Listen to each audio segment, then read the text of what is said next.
I'm sure you heard of this issue of Merry Christmas. Did you hear it? You heard it. Oh, so people started saying, Mufti Menk said you shouldn't say Merry Christmas to the Christians. I'm sure you heard that. Why do you want to just take a small piece of the statement and hold it out like this and make it seem like we are people who do not believe in, you know, a multicultural coexistence, multi-religious coexistence and so on? Let me tell you, I was asked about it recently in Singapore. And the reason I'm making mention of this is to show you that, look, we're not stupid. But sometimes people who want to look at it based on how the media has portrayed it may come to a decision or a conclusion that is not enlightened. They haven't considered everything. So what happened? You see, I grew up in Zimbabwe.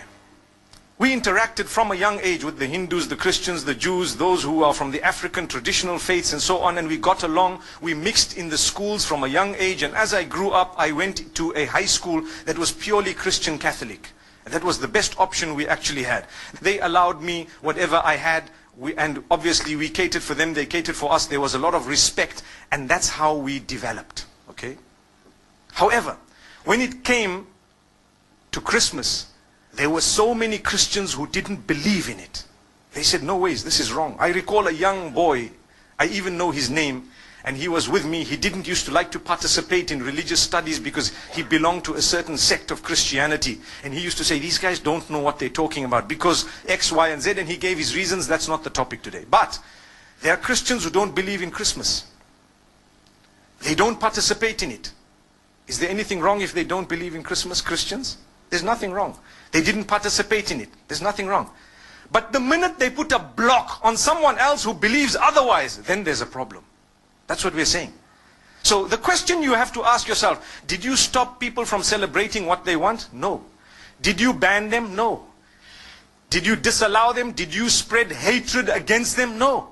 All you said is, Lakum dinukum waliya din.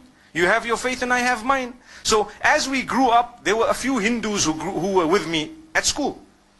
One of them used to eat beef. And I asked him, I said, how come you eat beef? Isn't this supposed to be your, one of the gods that you consider, a god with respect to them, with due respect to them? But he says, no, this is a special beef. I didn't understand that, but it was just that, okay, I'm not such a strict Hindu. That's what it meant. There were other Hindus who would tell him, listen, you are wrong. There were other Hindus who told him you are wrong. And there were other Hindus who tried to correct him. But he kept on eating it. And then, when it came to Eid al-Adha of the Muslimin, they would never congratulate us. Why? Because we are sacrificing or slaughtering their God, so to speak. We never ever felt bad. Don't expect, and please don't expect a Hindu to tell you Eid Mubarak at Eid al-Adha. Respect them and understand that what you are doing is blasphemous to them, but they've allowed you to continue. It doesn't mean they hate or they are intolerant. It just means that they believe differently and they have a separate system of belief, and it would be insulting to them to actually come onto this side here and tell you, look, as much as you're cutting my God, but well done, welcome, enjoy it, enjoy that. You don't expect it. Come on, use your brain.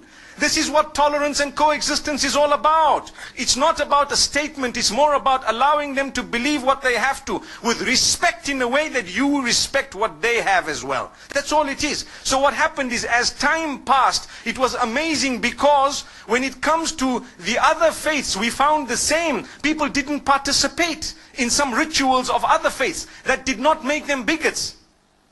But they respected each other. There was a young man who became a Muslim from the Hindus. The day they were, when they die, what happens is they burn the body. They cremate that body. So this young man, his father had died, and they were cremating the body, and they asked him as the oldest son to actually light the fire. And he said, look, as much as you want me to do it, and that's my father, I'm sorry, it goes against my beliefs. And it caused a commotion until some of those who were wise, who knew. They said, look, that's the man's beliefs. Come on, leave him. Let the next son do it. How can you impose on him some... The idea is to coexist with your difference. That's what makes you a rainbow nation.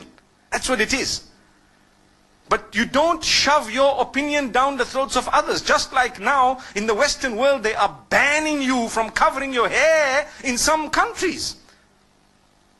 That would create another problem. Why? Like the Honorable Minister said, it would make people feel that they are at war with the system. Because, hey, you know what? This is my basic right to believe something. I believe this is wrong. I believe this is right. That's the idea. So, from among the Muslims, there are those who believe that it's okay to participate in Christmas.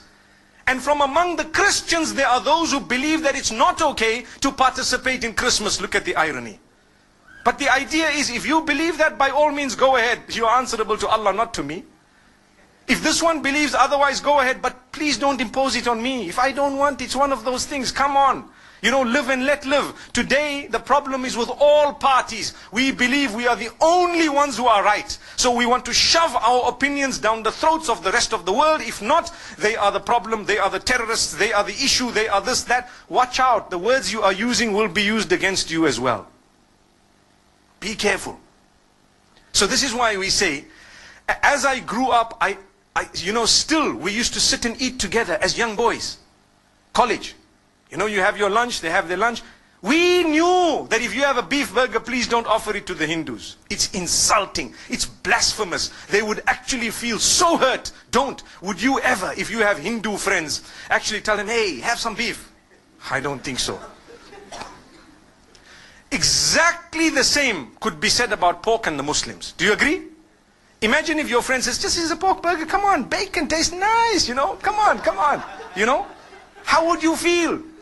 They respect you, you get along with them, you build the nation, you contribute towards the building of the nation together. Do you know that? But you have different dietary restrictions which are respected. So, this is something that we need to talk about. It's got nothing to do with this person is intolerant. There is a big difference between difference of opinion and intolerance. Very big.